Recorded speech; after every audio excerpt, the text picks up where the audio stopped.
Ahí ya estamos grabando. Bueno, seguimos entonces parte 3, digamos, de la clase de hoy. Estamos ya con Weber. Sí. Bueno, entonces decíamos que una de las principales preocupaciones en sus primeras horas es la naturaleza de la empresa capitalista, o sea, cómo es eso, cómo funciona, cuál es el sentido de ese proceso y cómo se diferencia de lo anterior, ¿no? Y a su vez las características específicas que tiene el capitalismo europeo moderno y cuáles fueron sus condiciones que le permitieron surgir. Un poco lo que decía yo antes, ¿no? Otra de las cuestiones que va a aparecer en sus primeras obras y que están dados en sus tesis doctorales, acá lo vamos a profundizar un poquito, es la situación, digamos, agraria en Alemania, ¿no? Él como que, digamos, uno de los primeros que entiende, digamos, las diferencias que va a haber en Alemania entre el este y la Alemania del oeste, ¿no? Siempre la Alemania del oeste fue, digamos, el sector alemán más atrasado respecto al desarrollo capitalista, respecto a la Alemania este, ¿sí? Que después, con el tiempo, si ustedes saben algo de historia, aparecieron la Alemania oriental y la Alemania occidental, ¿no? O sea, la Alemania capitalista y la Alemania socialista, ¿no? Después de la Segunda Guerra Mundial, ¿no? Cuando se separa, se divide Alemania en dos estados, ¿no? Después de la caída del muro de Berlín, Alemania se unificó y ya no existen dos Alemanias, sino existe una, ¿sí? Capitalista. Bueno, pero bueno, lo interesante de esto es ver cómo va explicando, digamos, los modelos, por ejemplo, agrarios de una y otra, ¿no? Entonces, va a decir que en Alemania del este, ¿no? La situación agraria va a ser muy diferente y va a marcar, digamos, del espacio agrario. En la Alemania del este, va a ser, digamos, fuertemente dominada por lo que se llaman los Junkers, ¿sí? Los Junkers son como grandes terratenientes tradicionales, ¿sí? En el cual grandes propiedades, grandes territorios ocupados por un solo propietario y que lo que contrata son trabajadores llamados jornaleros y aparceros, ¿sí? Que es un modelo particular de arrendamiento, ¿no? Muy particular, ¿sí? Casi semifeudal. Y por el otro lado, en la otra, Alemania, hay campesinos libres. O sea, hay un desarrollo capitalista mucho más, o sea, pequeñas propiedades que tienen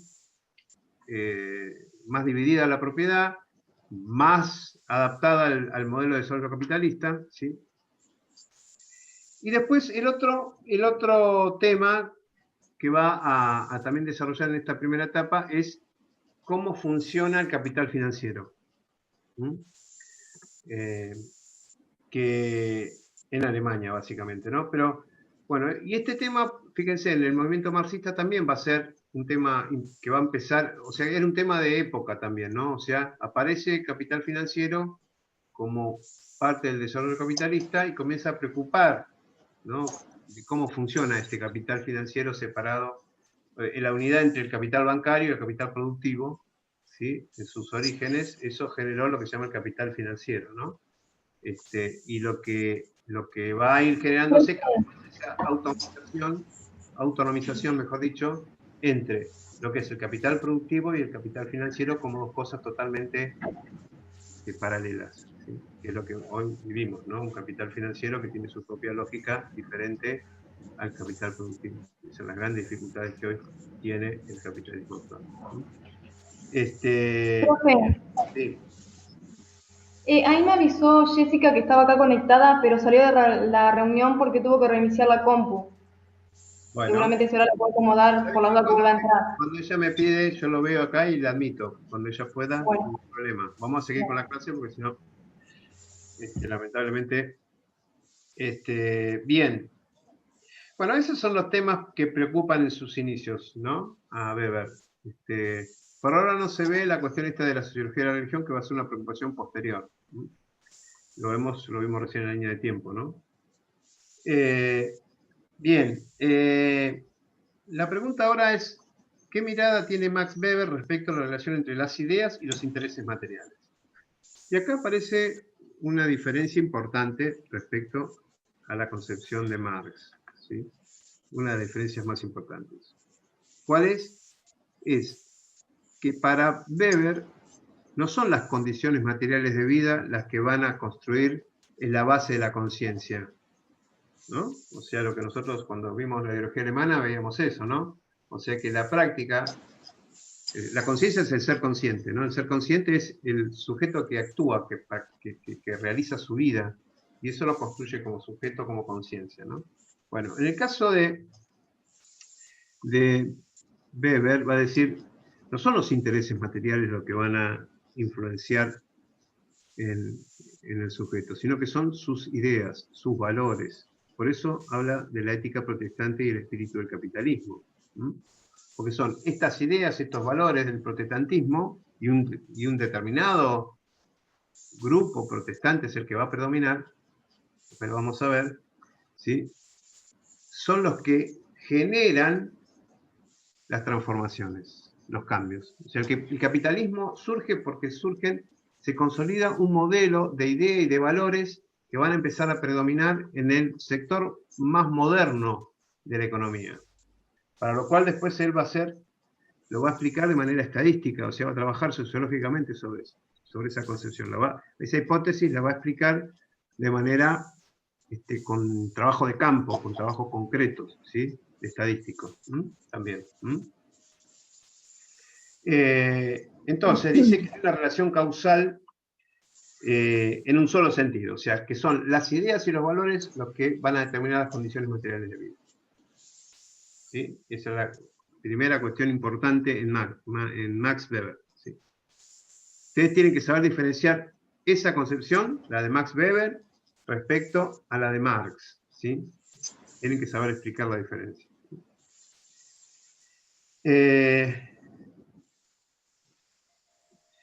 Después, también se va a diferenciar, digamos, Max Weber del idealismo alemán, la de Hegel, ¿no? Porque también va a decir, tampoco es el devenir de la historia, tiene que ver con el desarrollo de la idea, ¿no? O del espíritu de la idea, ¿no? Entonces va a decir que el desarrollo histórico no se da para Max Weber por el contenido de las ideas solamente. Entonces, por un lado, va a criticar al materialismo histórico, en lo que nosotros dijimos, y por otro lado va a criticar al idealismo, al movimiento hegeliano, es decir, que solamente las ideas por sí mismas no producen ningún desarrollo histórico por sí mismas. Bien. Entonces, lo que como conclusión, digamos, dice que para analizar los cambios económicos y sociales hay que estudiar, comprender y entender la naturaleza de los valores de los estratos, o sea, de los sectores sociales o de las sociedades dadas históricamente. ¿Sí? Digamos. Eso está bien en el texto, ¿sí? Que ustedes tienen que leer. Yo solamente lo rescato para que ustedes lo tengan bien en claro. ¿Sí? Ahora, la pregunta 3 es, ¿cuáles son los datos estadísticos y hechos históricos por los cuales se empieza a desarrollar su investigación la ética protestante? Digamos, es importante esto porque nos sirve como método, ¿no? Para entender un poco fíjense una cosa, él cuando analiza la Europa moderna, entonces él dice, fíjense que hay un mayor porcentaje de protestantes en los sectores más modernos y altos de la sociedad, ¿sí? Bien, primera cosa. Segundo, dice, ¿y entre quiénes, por ejemplo? En los que poseen el capital. En los poseedores de capital hay un porcentaje alto de protestantes. En los que dirigen las empresas hay un porcentaje alto de protestantes. Y estamos hablando de las empresas más modernas, ¿no? O sea, con el desarrollo capitalista. Tercero, en los puestos más altos del trabajo especializado también aparecen los protestantes con mayoría. ¿Sí? Y cuarto, el personal técnico y comercial mejor preparado también son protestantes. Digamos. Él lo que hace es, a partir de ese estudio estadístico, entonces dice, si esto se dio, entonces, y los protestantes son mayoría en estos sectores claves para él, para entender el modelo de empresa capitalista, entonces se empezó a preguntar, bueno, entonces, algo tendrá que ver las ideas del protestantismo para poder entender de cómo se fue dando este modelo de desarrollo de empresa capitalista y de modelo capitalista como régimen sistémico. Bien. Y después analiza los hechos históricos, ¿no? Entonces también vuelve a lo mismo. Entonces dice, ¿dónde se dio, digamos, en qué lugar de Europa se dieron los primeros núcleos de desarrollo de empresas capitalistas, ¿no? Entonces dice, bueno, Holanda, en algunos lugares norte de Italia, ¿sí? En ese sector centro de Europa, ¿no? Dice, y bueno, y ahí, ¿qué religión se desarrolló en ese momento? Siglo XVI, ¿no? Eran protestantes. O sea, eran aquellos que se habían separado de la Iglesia Católica, la llamada Reforma, la gran Reforma del siglo XVI con Lutero, el primero, después viene Calvino, etcétera, y las otras, que son más o menos todas más o menos en la misma época. Pero bueno, justamente en en el espacio territorial también, digamos, se da esta cuestión de los protestantes. ¿Sí? Entonces, y después dice, bueno, de los protestantes, ¿cuál es el modelo de protestante que es el que va a predominar y que va a ser el central para entender el modelo capitalista? Entonces son el núcleo central para estudiar el modelo de desarrollo capitalista.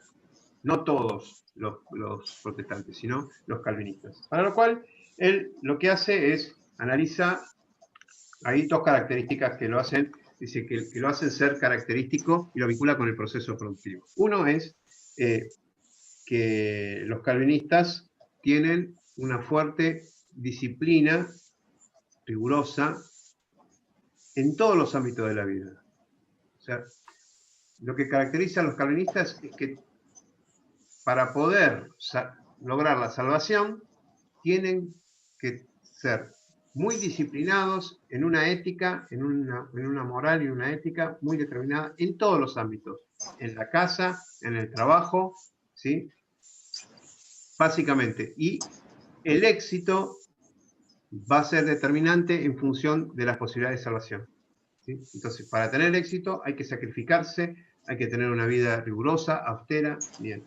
Entonces, como consecuencia de esto, el otro elemento fundamental que va a tener el calvinismo es el trabajo como un deber. ¿Sí? O sea, el trabajo, la idea del trabajo como un deber, como una obligación, como casi ritual, ¿no? Religiosa. ¿Sí? Entonces, estos dos elementos van a ser los que van a ser determinantes al momento de entender de por qué estos valores son los que van a generar estas nuevas empresas capitalistas, ¿no? Entonces, este espíritu del capitalismo lo podemos resumir en dos líneas que son básicas, que es, hay una combinación de una dedicación a la ganancia, o sea, ganar, combinamos la necesidad y el deber de ganar por medio de una actividad económica legítima, ¿sí? Una actividad legal, prescindiendo de su uso para gastos personales o suntuarios, o sea, el ascetismo, fuerte ascetismo, ¿sí? que después obviamente con el tiempo el capitalismo se va modificando, ¿no? Pero en sus orígenes es una fuerte religión que marca a todos los momentos de la vida de la persona. Segundo, el trabajo como un deber. Y tercero, es la cuestión de la austeridad. Y yo le agregué un cuarto, que es el éxito. Tener éxito en la empresa es un signo de salvación también. Bien. La otra cuestión, el segundo punto importante, digamos, en esto del espíritu del capitalismo, es la reorganización racional de la producción. ¿Qué quiere decir esto de reorganización racional de la producción? Es lograr el máximo rendimiento productivo. ¿Sí? Es estudiar cada paso del proceso productivo y hacerlo de tal manera que aumente el rendimiento tanto del trabajo, de los instrumentos de trabajo y de los insumos que uso, de la materia prima. O sea, todo lo tengo que hacer rendir a su máxima expresión, ¿sí? Y eso implica un fuerte reorganización racional del proceso. Es la aplicación de la ciencia a su máxima expresión. Por eso, el éxito económico está basado en 3 elementos centrales: el cálculo, el plan y la austeridad, como los 3 elementos centrales de este proceso de reorganización racional de la producción. El tercer punto que hace el espíritu del capitalismo es la profesión como vocación. Y que eso ha quedado muy presente también en la actualidad, ¿no? Uno cuando termina el secundario dice, bueno, ¿cuál es tu vocación? ¿Cuál es va a ser tu profesión? ¿No?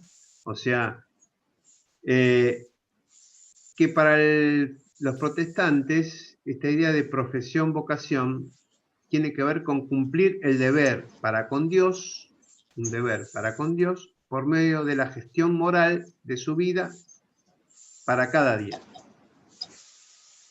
O sea, que esa profesión-vocación implica que un deber con Dios, por lo tanto, por eso es tan fuerte y riguroso, ¿no? Porque es Dios el que nos está controlando, nos está dirigiendo, nos está imponiendo un modo de vida concreto y que está basado básicamente en lo que después va a evolucionar con la influencia del protestantismo ascético, ¿no? Que es lo que nosotros vamos a explicar luego, ¿sí? Y el cuarto punto que hace al espíritu del capitalismo es la racionalización de la conducta sobre la base de la idea profesional. ¿Sí? O sea, que aparece la idea de la profesión, por un lado, como vinculada con la religión, y por otro lado, vinculado con el proceso de racionalización. Esto del cálculo, del plan de austeridad. ¿Sí? Bien, entonces, estos 4 puntos son los que hacen y que forman lo que llamamos el espíritu del capitalismo. Reitero, entonces. El primero es la combinación, decíamos, por un lado, la dedicación de la ganancia a una actividad económica legítima, gastando lo menos posible, en unos gastos, o sea, la austeridad. Segundo, la reorganización racional de la producción. Tercero, la idea de profesión-vocación, vinculado con la religión, con Dios. Y tercero, la racionalización de la conducta sobre la base de la idea de profesión. Los 4 elementos que hacen. Por eso decíamos que hace un ratito, cuando hablábamos del texto de la ética protestante y el espíritu del capitalismo, digamos, ahí él desarrolla muy fuertemente la idea de racionalización, de cómo el capitalismo lo que va a hacer es ir profundizando esta idea de racionalización de la vida, en un proceso creciente. Bien, entonces, avancemos con las preguntas. A ver, vamos por la 4, creo, ¿no? ¿Cómo se relacionan los rasgos característicos del espíritu del capitalismo en la ética protestante? Esto creo que lo vimos recién. Y quinto, explicar la frase que dice, consiste en mostrar la instrumentalidad moral del espíritu del capitalismo, es un vástago inesperado de la ética religiosa de Calvino. Bueno, acá lo que quiero decir, bueno, es explicar el calvinismo un poquito más en profundidad. ¿Por qué Weber lo vincula con el calvinismo? Entonces profundizamos un poco en algunas ideas que hacen a la identidad del calvinismo. Entonces dice que en el siglo XVI y siglo XVII el calvinismo desarrolla 3 principios básicos, que son los que Weber hace eje, ¿no? Para poder vincular el calvinismo con el desarrollo de la ética protestante, de la ética capitalista. Primero, entonces, Dios tiene un propósito. Primero, ¿no? Como que Dios tiene un propósito. ¿Y cuál es ese propósito? Es que la creación del universo, el propósito de Dios es haber creado el universo para aumentar su gloria. O sea, la creación, ese aumento, esa creación, ¿no? Esa producción, esa creación, hace, digamos, a la gloria del mismo Dios. Entonces, acá aparece la idea de producción, ¿no? Creación, producción. Segundo, y un tema que es muy tremendo, ¿no? O sea, el problema es que los motivos de Dios no pueden ser comprendidos por los hombres. Entonces, segundo elemento es, el hombre no puede conocer cuáles son los motivos de Dios, ¿no? Porque Dios es un todopoderoso, ¿no? Omnipotente, y el hombre no los puede conocer. Y tercero, la predestinación. O sea, que todos los sujetos están predestinados. O sea, que hay una predestinación. O sea, que todos tenemos un futuro ya dibujado, escrito por Dios. Es tremendo. Entonces, ¿cómo sabemos? Entonces, la pregunta es, si nosotros no podemos conocer cuáles son los motivos de Dios, entonces tampoco podemos conocer cuál es nuestro destino. Si estamos predestinados, es por Dios. Entonces no podemos conocer los motivos. Entonces, estamos en el horno. ¿Cómo hacemos para salvarnos? ¿No? ¿Cómo hacemos? Tremendo. Bueno, lo que hay que hacer es realizar uno de los signos para darnos cuenta que nosotros vamos en el buen camino de poder salvarnos, es realizar buenas obras. Al realizar buenas obras, es un signo de que fuimos elegidos para salvarnos. ¿Sí? Ahora, el tema es, ¿cuál sería el pecado más importante para el calvinismo? ¿Cuál sería el pecado que sería el más grave? El más grave es la pereza. O sea, no trabajar. La pereza. O sea, el perezoso, el que es vago, el que no se mueve, el que no trabaja. ¿Sí? Bueno, ese sería el pecado más importante. Y segundo, ¿cuál sería la buena obra? ¿En qué consiste la buena obra? O sea, la buena obra, acá, para el calvinismo, sería lograr, a partir de todo lo que dijimos antes, ¿no? De combinar la ganancia con la empresa legítima y con la austeridad, lograr ganancias. O sea, el éxito económico es lograr, al final, ganar mucha plata, ganar riquezas. A partir de ese ascetismo, desde el deber profesional, desde el trabajo abnegado, ¿sí? Entonces, fíjense, y superando la pereza. Entonces, fíjense entonces, que si unimos todos estos cabos sueltos, vamos a terminar con la idea de que, bueno, esa posibilidad de salvación tiene que ver con la capacidad de producir riquezas a partir del trabajo abnegado y de la austeridad. Eso es un móvil fuerte, muy fuerte, y que hace a que la empresa capitalista se mueva más allá de todas las dificultades. Porque los primeros patrones no eran gente que se iba de vacaciones como ahora aquellos que viven de vacaciones o son accionistas y, qué sé yo, pueden hacer una vida loca sin problema. No, eran personas que estaban trabajando par a par con sus propios trabajadores, con la diferencia que ellos iban, a partir de esa abnegación, iban generando acumulaciones de ganancias y que no las repartían, se las quedaban ellos. Y eso fue generando, generación tras generación, una clase dominante, burguesa, capitalista, que, bueno, que fue modificando esa realidad. Pero estamos hablando del origen, ¿no? Bien. Entonces, como conclusión, digamos, del capítulo, la ética protestante, como rasgo fundamental que la distingue, podemos pensar en dos rasgos. Una es el proceso de racionalización de la vida económica, que es el capitalismo moderno. Y fíjense esto, esa racionalización,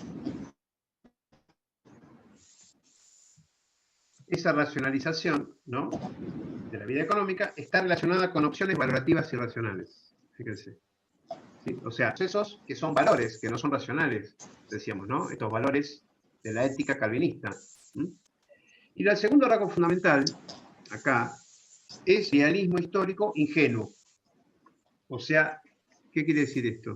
Esa idea ingenua es eso que se plantea que las condiciones económicas son un simple reflejo de la conciencia, ¿sí? O sea, que las condiciones materiales se expresan de manera directa y construyen la conciencia. Entonces, lo que dice Weber, en principio como básico, es, bueno, eso no es así, son los valores los que van a determinar la vida material de las personas. Y lo que va de suyo con esto es una fuerte crítica al marxismo más tradicional, más dogmático, ¿no?, que veía en las condiciones materiales, y es un poco la discusión que se va a dar cuando Marx ya está muerto y que va a ser con Engels esta discusión, ¿no? Engels tiene una visión mucho más estrecha, menos filosófica, más positivista, ¿no? Entonces, no se veía cómo se daba este proceso. Parecía más como que las condiciones materiales determinaban la conciencia así directa, ¿no?, como un reflejo. Y después, bueno, obviamente que los marxismos posteriores van a comenzar a cuestionar esta visión y van a decir que es un proceso mucho más dialéctico. No es solamente que las condiciones materiales van a determinar la conciencia, sino también la conciencia también es un ida y vuelta, es una elipsis, ¿no? Es de abajo hacia arriba, la práctica determina la conciencia, pero la conciencia va y también va a determinar la práctica y la va a modificar. Por lo tanto, es una realidad mucho más compleja que esta visión de reflejo, ¿no?, que es la que va fuertemente a criticar Max Weber, ¿sí?, con su visión. Así que bueno, ahí terminamos el capítulo. Yo diría que terminemos acá, ¿sí? Si ustedes tenemos 7 minutos para hacer alguna pregunta, alguna duda de la lectura que hicieron, de la guía. ¿Hicieron la guía? ¿La pudieron hacer la guía? No, la guía no la alcancé a hacer, fui señalando en el texto. Lo que me quedó una duda a mí es cuando en el capítulo habla de la influencia del proletariado. No, el ascético. No me sale ni leerlo, ya me es re difícil. ¿Qué número es? ¿Qué número de pregunta es? No, es la página 200, está en la página 217, no es una pregunta en sí, pero como que me quedó, claro, como que me quedó medio colgado, porque a mí, en mi lectura, sí. Porque decí la frase, como que salta del... Lee la frase. En la página 210, la influencia del protestantismo ascético. Sí. Y ahí ¿Cuál es la frase que hace una distinción. No, en realidad es como que esa parte es como que a mí me quedó colgada dentro de la lectura, pero es más lo que vos explicaste recién, ¿no? Claro. Eso de la pereza, de la glorificación de Dios Todopoderoso que veían. Sí, digamos, yo lo que marqué... Con el trabajo. Lo que yo tengo marcado como importante es, primero, el concepto de profesión-vocación, que lo explicamos, ¿qué consiste el concepto este de vocación-profesión? Sí, eso lo entendí. Después, bueno, desarrolla cuáles son las corrientes principales y después desarrolla cuáles son las partes más importantes, que es el calvinismo. O sea, ¿en qué consiste el calvinismo? Que es un poco lo que recién explicamos, ¿no? ¿Qué es lo que tienen que retener, básicamente, del texto? Ahí es entender, básicamente, qué consiste el calvinismo. En los puntos ahí que lo fuimos desarrollando, ¿no? Que lo podemos reiterar, digamos, si te quedaron dudas. Sí, eso lo entendí perfecto. Ah, bueno, eso. No, eso lo entendí perfecto, pero para mí era como que eran dos corrientes distintas, como uno que era el calvinismo y que otra cosa era eso que me quedó a mí ahí, por eso pregunté. No, porque tienen sus diferencias, pero son todos, están digamos, los podemos ubicar todos como grupos protestantes, porque son grupos que surgen a partir de la reforma de Lutero, siglo XVI, ¿sí? La reforma luterana, que es, digamos, la decisión primero del sector del alemán, ¿no? De la iglesia alemana, un sector que se separa de la iglesia, ¿sí? Y que se separa y hace una decisión, forma otra iglesia, y después esos grupos se van como fragmentando con otros grupos, ¿sí? Aparecen el calvinismo, aparecen los baptistas, aparecen los metodistas, aparecen los luteranos, bueno, ya estaban, fueron los primeros, pero digo, todos esos son grupos protestantes, porque protestaron la figura papal, el papa, ¿no? Por eso se llaman protestantes, porque protestaban contra la autoridad del Vaticano, ¿sí? Y planteaban la libre interpretación de la Biblia. Decían, todo cristiano puede interpretar la Biblia como le parece. No necesita tener la doctrina para interpretar por la iglesia, por el sector más sacerdotal, ¿no? Esa es la primera gran crítica, que por eso se produce la división ahí fuerte. Pero bueno, después ahí nosotros nos vamos a ocupar, nos interesa el calvinismo, porque eso es lo que le interesa a Weber explicar. Sí, ¿otra pregunta? ¿Por ahí? No. No. ¿Todo bien?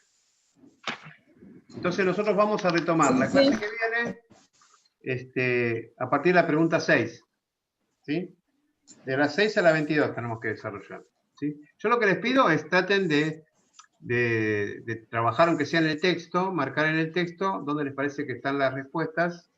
Y si tienen tiempo, bueno, elaborarlas, porque les va a venir bien, porque así cuando les explico, ustedes ya van como apropiándose mejor de Weber, que va a ser mucho más fácil después para hacer el parcial y el final.